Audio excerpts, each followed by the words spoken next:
Good morning, everyone. You don't have to wait. I don't have to wait. We don't have to wait. What do we don't have to wait for? Well, I'm going to talk about that in just a moment. Let's do a quick review from last week. Now, before we even get into that, we can see that I'm wearing rose. Okay, I'm wearing rose. And so therefore it must be Laetare Sunday or Rejoice Sunday. There's a reason why we're rejoicing, because we're halfway through our Lenten penances. Okay, so we're very happy in that regard. That's why we're rejoicing.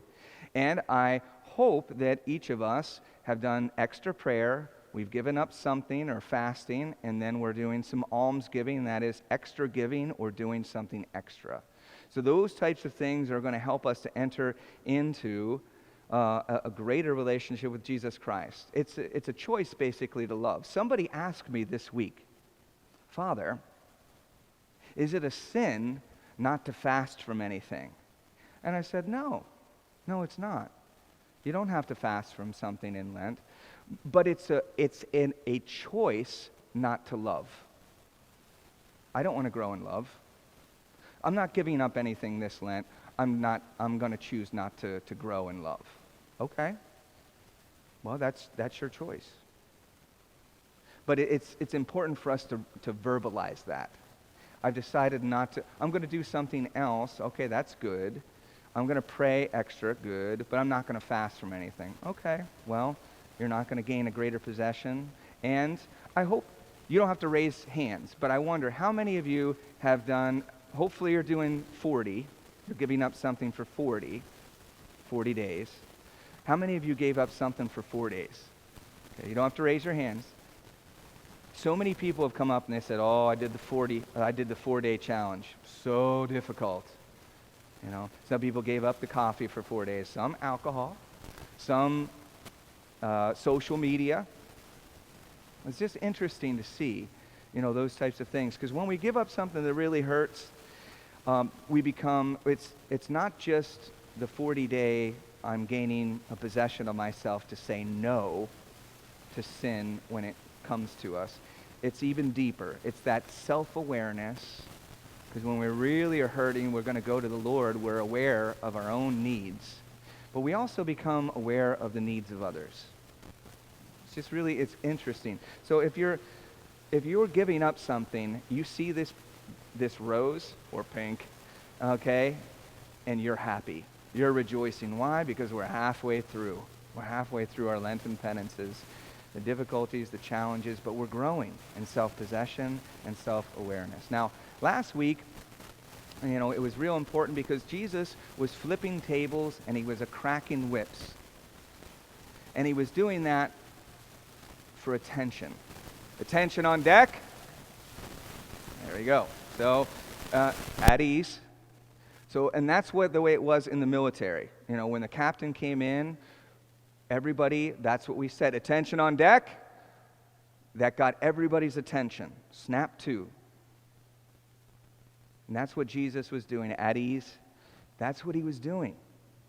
He was gaining our attention. And why? Because he was saying, I am the temple. That's what he said. Tear this temple down, and in 3 days I will rebuild it. They said, for 46 years we've been building this temple. He was like, no. He's talking about the temple of his body. I am the temple. Remember, in the Jewish temple, there was, first of all, that the outermost portion of the temple was for the Gentiles. Then there was a section for the women. Then there was a section here, okay, that was part of the tabernacle. 3 sections of the tabernacle. The outer portion, which is right here. The holy portion, which is right here. And in the holy portion was the altar of sacrifice, the menorah, or the sanctuary lamp. And then there was another table where there were 12 loaves of bread. And that was called sometimes you can see it in the scriptures as showbread, but it's more precisely translated as the bread of the presence, the 12 tribes of Israel. And then in the holiest of holies, Behind, the curtain, and again, you veil something that's precious. What you have is the Ark of the Covenant, which contained the Ten Commandments. And this was the greatest presence of God that the Israelites had. And Jesus is saying, I am the temple. And that's who we have here. And so when we come into this building, there should be an interior and exterior response of attention on deck, right here, at ease. A sense of coming in, a genuflection that's not like swatting. Okay, God bless our high schoolers.